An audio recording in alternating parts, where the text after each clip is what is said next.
just going to introduce you. Okay.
Hello, and welcome to MakeLive.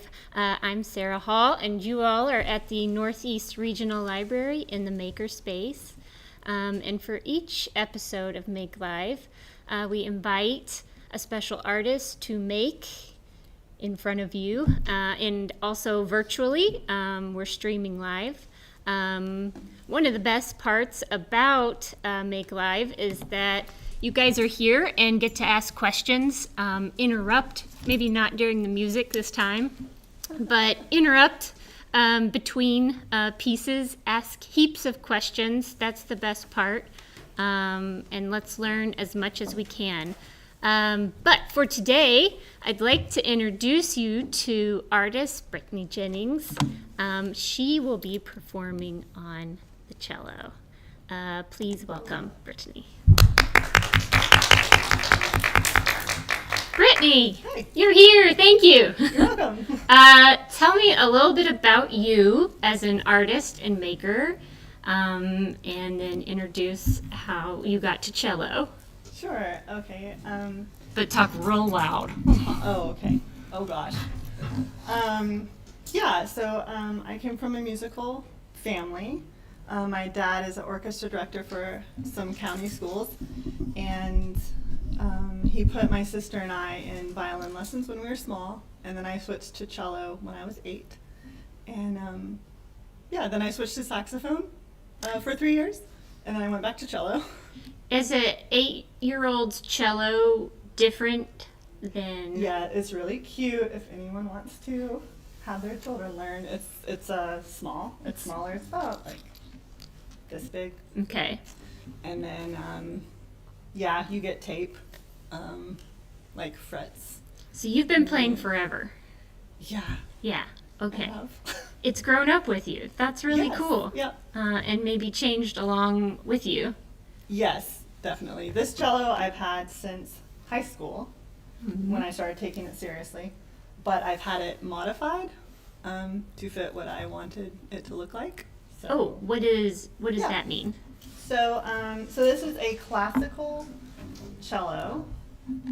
So that means it has the dimensions of a classical cello, built for classical music, to be projecting, to be loud, to be in a symphony.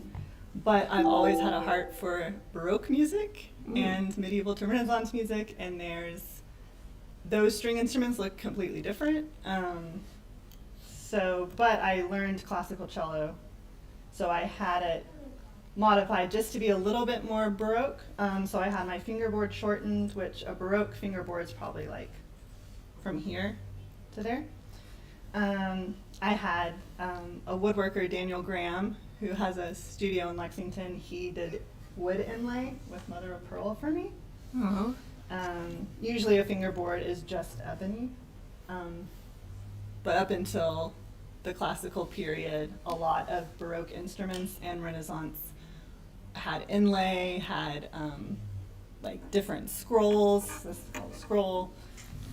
They didn't have fine tuners, so there'd be tuners down here. So I had my fine tuners removed.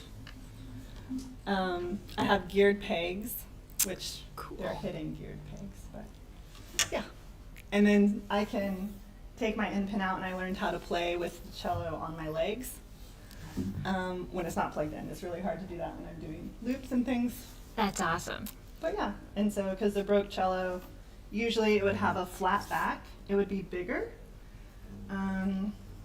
This would be wider. A lot of Baroque cellos had 5 strings between the 7th and 18th century. And so you would rest it on your legs. So when I'm not playing like this, I like to rest it on my legs. That's great. Yeah, so. I So kind of it's modify just it. really customized to the music that you like. Yeah. That's great. I didn't even know you could do that. Yeah, I've played with, so cellos usually have steel wound strings, the classical cello does. Baroque and before, it was gut, so cat gut, sheep gut. I used to play with gut, core, metal wound strings. So it makes it more resonant, it's a deeper sound. I would tune my cello down. What to be What deeper. is, I'm going to say, I know very little about music. What is cat gut and sheep gut? So like the intestines of a cat or a sheep, they would stretch them. Yes, I That's what have they a would visual. use. That's what they would use for string instruments from, Really? I don't know, when string instruments were introduced to. Did they have like Yeah. elasticity? Mm-hmm. Okay. Yeah. Who You knew? would wrap them around and. And play the cat gut. Yeah, I've never played just gut strings though, because I don't have a Baroque cello. It would sound very like. Wow. I My still cello. say I need that sound effect when I learn something. I'm like, what? But I don't have it. There's a button, though, that I just hit. That's really cool. Audience, do you all have any questions before we start? Oh, yes. What are like the basic parts of the cello? Yeah. Okay. So. The basic parts of the cello. Right. The basic parts of the cello are, you have a bridge that the strings go on. You have a scroll, fingerboard, the body, which are separate pieces of wood. So this is probably spruce, most likely. The sides and the back and the neck are maple. You have, the fingerboard, strings, tailpiece, which is usually ebony. This is ebony, ebony. And then you have the end pin and a wooden part that the end pin fits in. And then for mine, I have a pickup, a cello pickup. And then this is the bow. Bows are usually made of wood. This is a carbon fiber bow, though. They've started making carbon fiber stuff. You could also get a carbon fiber cello. Carbon fiber everything nowadays. Yeah. Are the F-holes for sound amplification? Yes. Or are they just for decoration? They're for both. So that question was, are the F-holes for sound or Decoration. decoration? And they're both. Like you can get fancier looking sound holes as well. It's great. Yeah. Okay, so you sent me a set list, I did. and I'm really excited. I did do some reading, and we were discussing whether to talk about what we're gonna listen to or talk about it after. But I was thinking maybe we'll do both. That's fine. Because we have some people, me, who are kind of new to listening at music. What should we be listening for in this first piece? Anything that stands out or something you want us to think about while we're listening? Because I'll let you introduce what we're going to listen to, but it does have a bit of a story. Yeah. So, Do you want me to tell the story first or after? what do you think? What is it? What's the best way? I can tell before. Okay, we're going to hear it before. So I'm going to let you introduce the title of the Okay. piece, and then you can describe it, and then we will listen. Okay, audience? Do I look at the audience or the camera or you? All of the above. Okay. Anywhere you want. So the first piece I'm playing is from a collection of 420 poems, pilgrim songs, and illustrations from the 13th century. I'm just playing one of the songs. Not for me. It's number 166. The volume is called the Cantigas de Santa Maria, and it is a Spanish volume that was collected during Alfonso X's reign. It's an Iberian songbook, and yeah, he's contributed with collecting and writing, not illustrating, but also they were also like songs that people in his realm would have known. So he didn't compose all of them, but so this one is the lame man is healed at the Salis, and it's a guy. The story is a guy did some sin and then he was made lame, and then he prayed to the Virgin Mary, offered his life, his money, and then she healed him, and then he went to pay his, not penance, but for joy he went leaping and jumping to Salis. All right, well, let's listen. Okay. And all of these had words. Of course, I'm not a singer, so I'm not going to sing the words. It's only music.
That was beautiful. I have chills. I was not expecting you throwing in like a hand tambourine there. Oh. Yeah. That was wonderful. When you found this song, Yes. well, how did you find this genre and this song? Okay. I would have to say, so when I went to college, I went to WKU with a grant for cello performance. And within 2 years, I found out that classical cello was not for me. I did not have the drive or the capacity to continue as a classical cellist. So I had to switch majors. I kept cello, like I kept lessons, I played with friends and all that stuff. But I switched to art, which I had also done my whole life. And I attribute my love for the medieval and Renaissance period to art history. And so when I started studying that, usually the illustrations were along with music, and the music looked so different. And so I'm like self-studied Yeah. in that genre. I did look up the manuscript. I guess it's like an illuminated manuscript. Yeah. And it has these beautiful, like pieces of art, and then describe the music, like the way that it's like notated there. Is it like something that you can follow?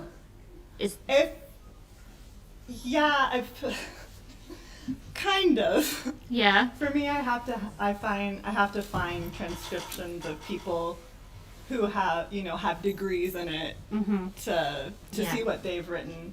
But they're like triangle or diamond notes, and It's the beautiful. staffs are a little different, and yeah. It's definitely worth checking out. I hope our library has it. Have you? I think so. Yeah, have definitely. have you seen the book?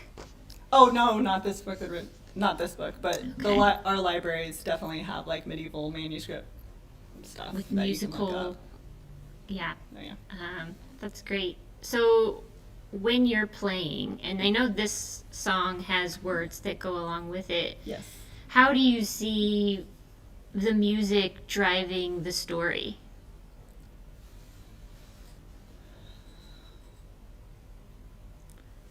I guess without the words, I have to figure out a physical way Mm-hmm. to tell this story.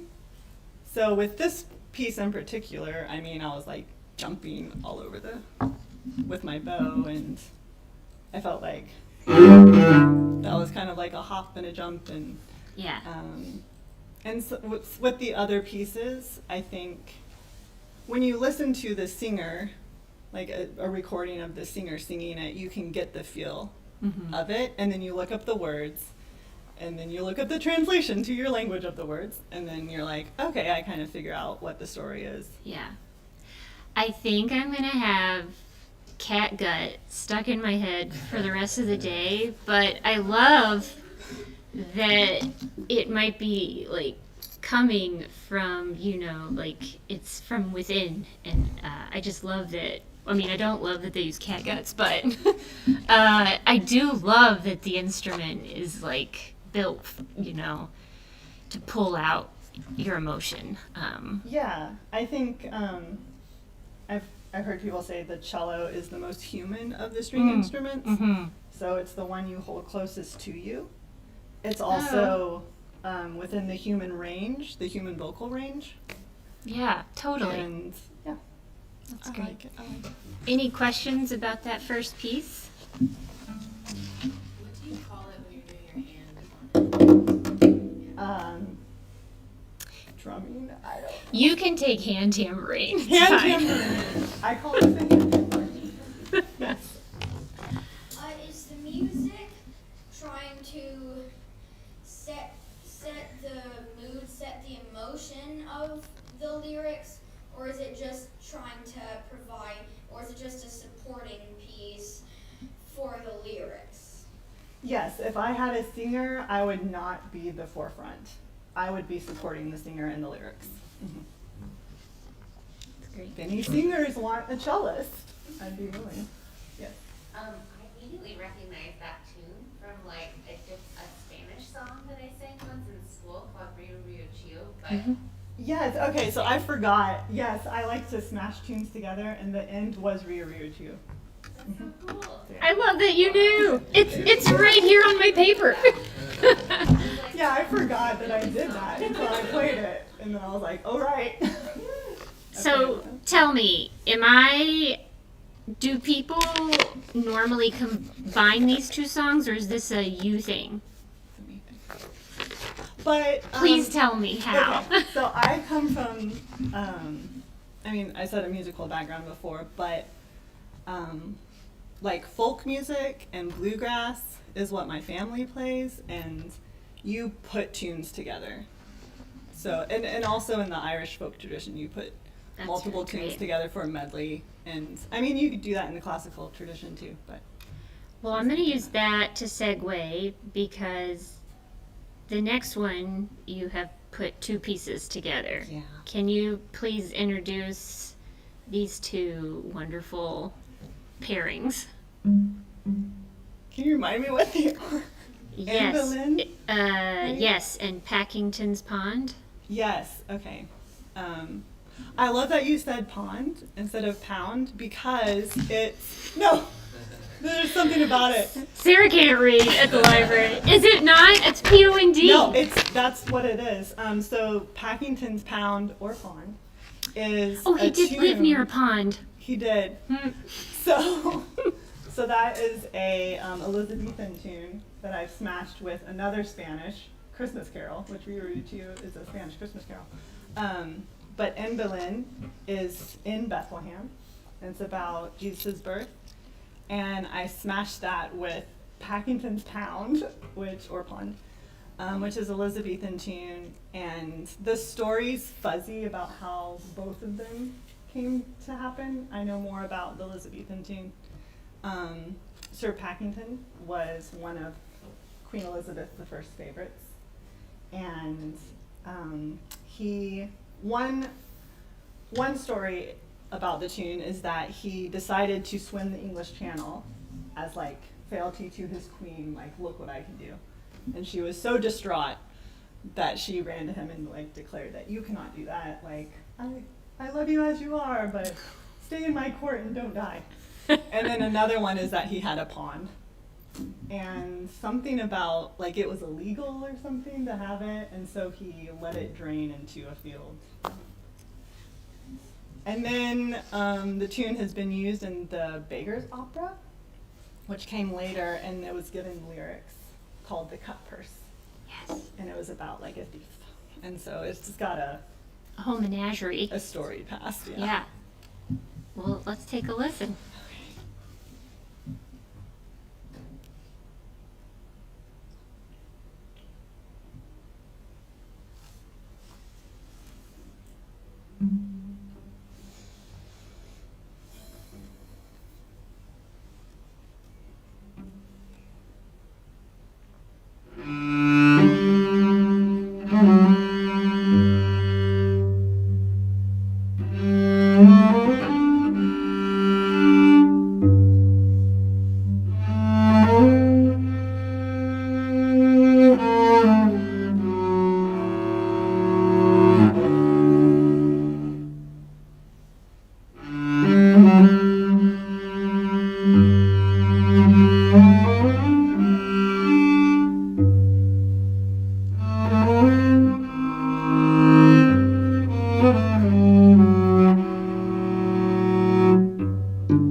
wonderful.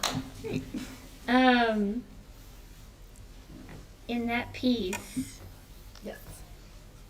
I have to ask, when you're smashing them, Hmm. is it you do one and then another, or are they like weaved together?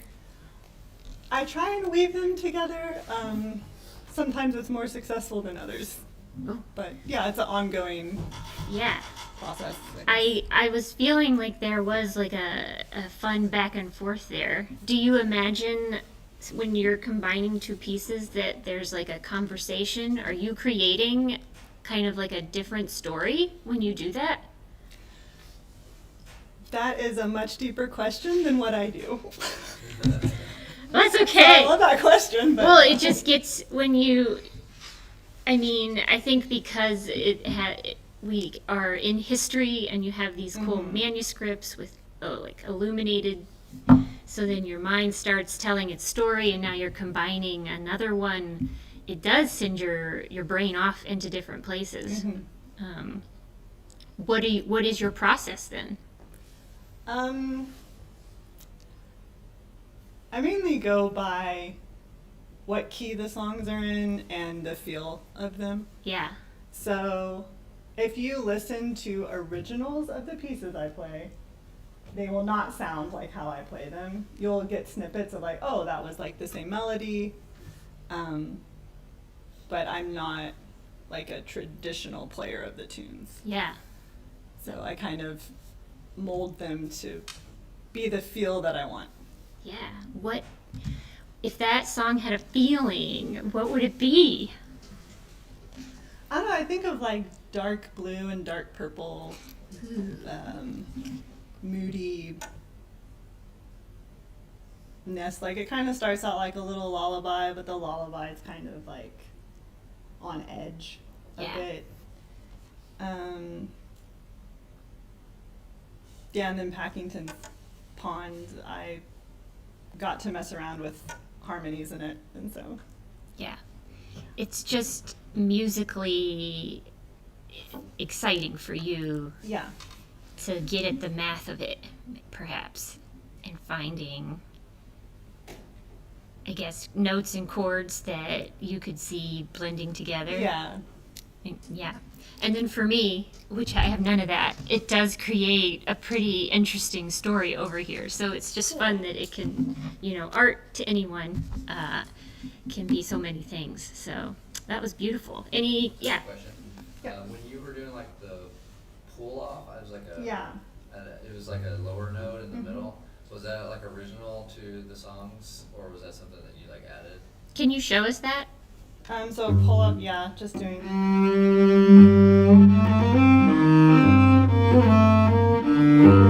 Yeah, that really adds something I love.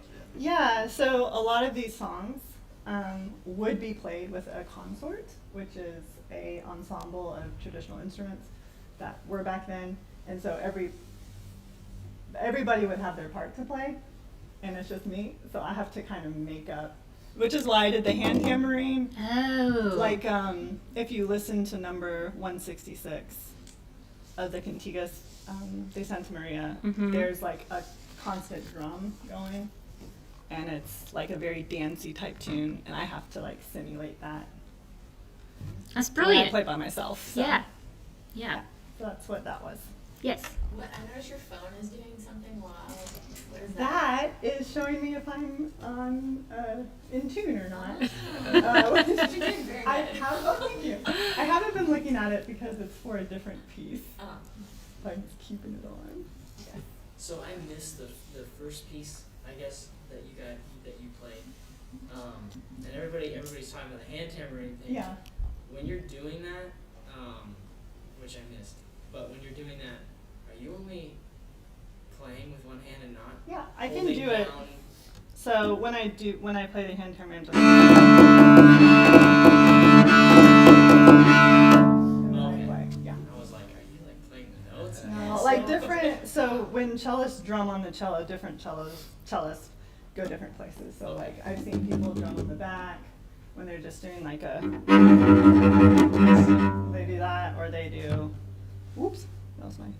Or they drum down here. I'm kind of new to it. You wouldn't know. Okay, so up next,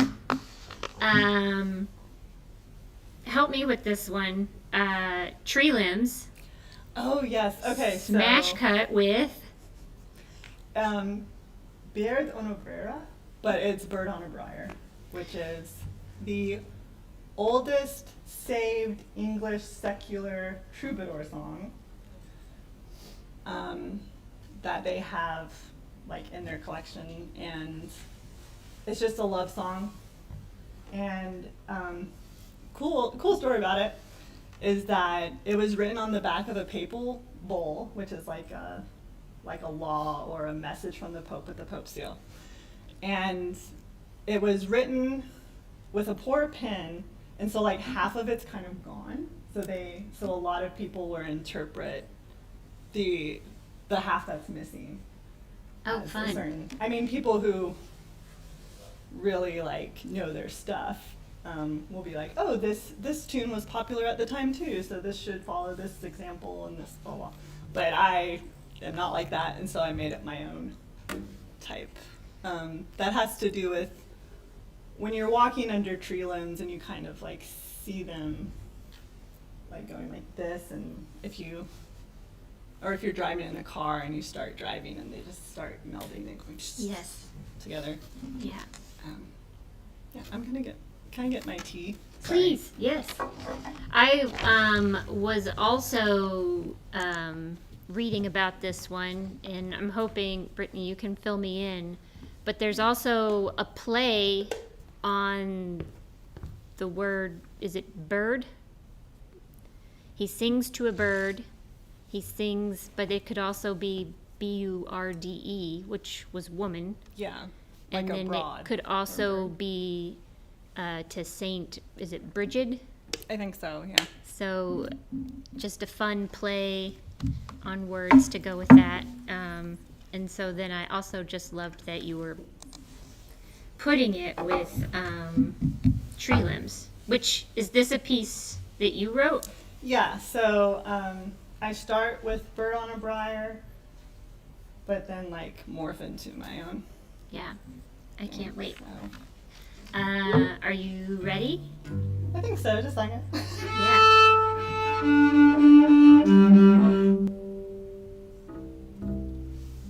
Alright, so this one has some looping in it. Looping? Looping! Tell us what looping is. This Oh, I can put is my loop pedal. So yeah, so I just record myself, and then it plays out of here, and then I play with. Is it going to be live looped or Yeah, live loop. So or stream? Is live looping on a live stream? Buckle up.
what you guys think?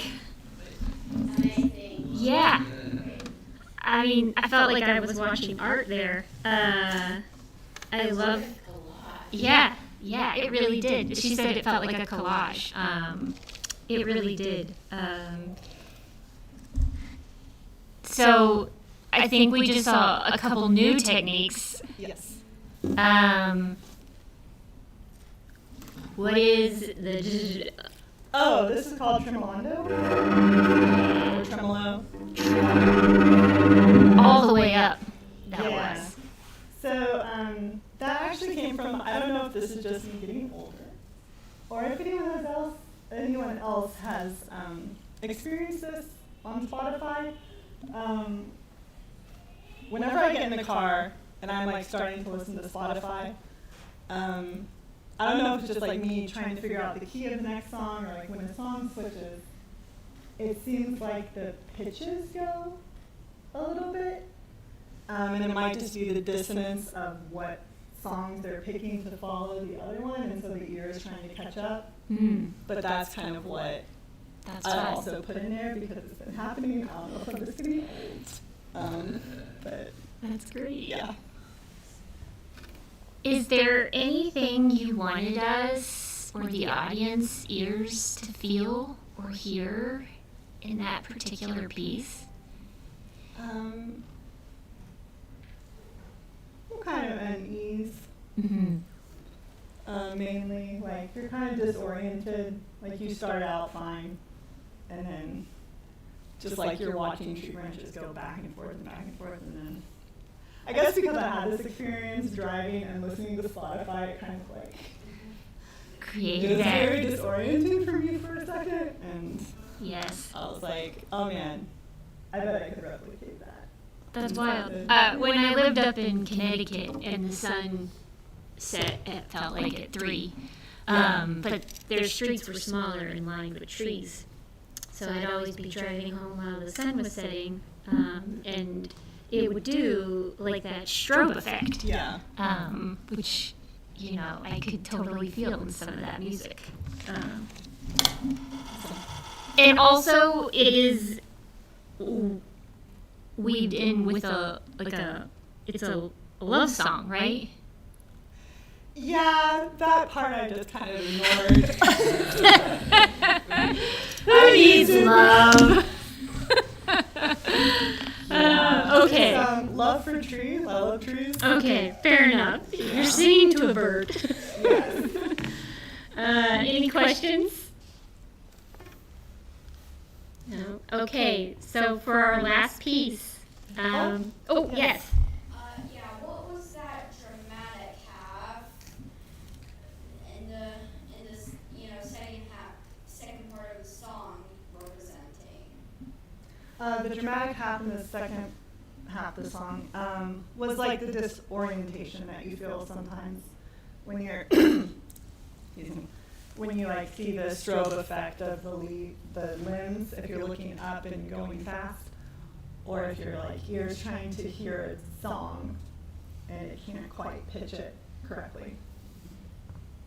So it's like a disorientation. That is, for a musician, it's kind of stressful when that happens. Yeah. Well, for not a musician, I was feeling it. Great. So this next piece, is it also a combination of 2 songs? Not really. Mhm. It is, I guess, my response to this piece as well as the piece. Interesting. Tell me more. Yeah. So this next piece is by Hildegard von Bingen, who is my favorite Middle Ages lady. She was an abbess or a prioress of a convent, and she was a polymath and a musician, and she had migraines. She was a mystic. She was a visionary. She wrote down her visions, and she did like illustrations, and this is one of her songs, O Virtus Sapientia, so O, the strength of wisdom, and it's about the triune God. And so there are parts in it where she she's speaking of wisdom, but then she goes into the three parts, which one goes up into the heights, one on the earth exudes, and then all about flies the third. So she's talking about the Christian God, the triune God of the Trinity.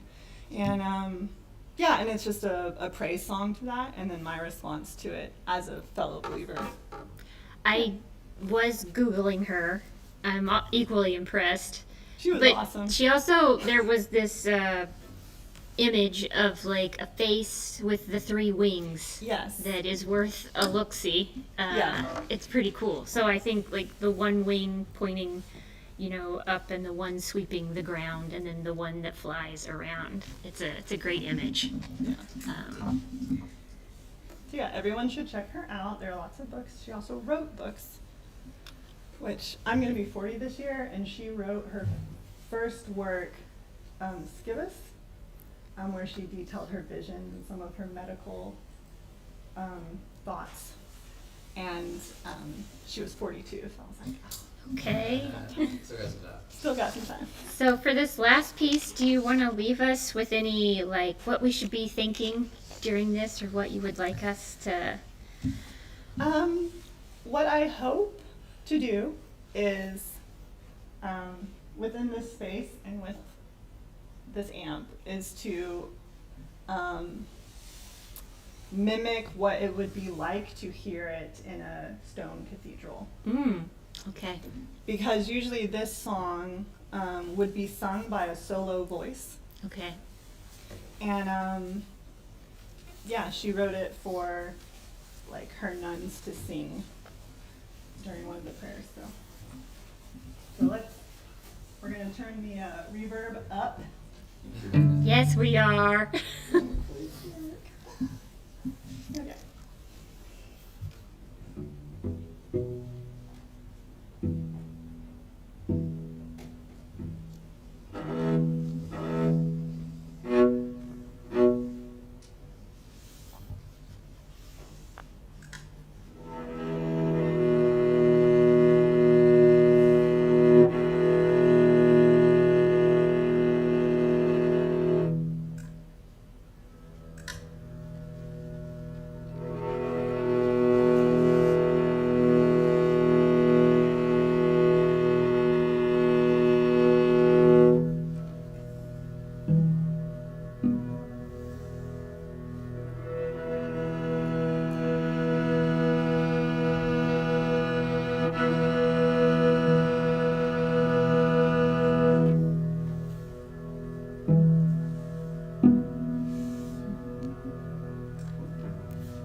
chat just wrote, wow. I think that's how we're all feeling. I do puppetry, and in mask puppetry, they say you should breathe into the mask before you perform.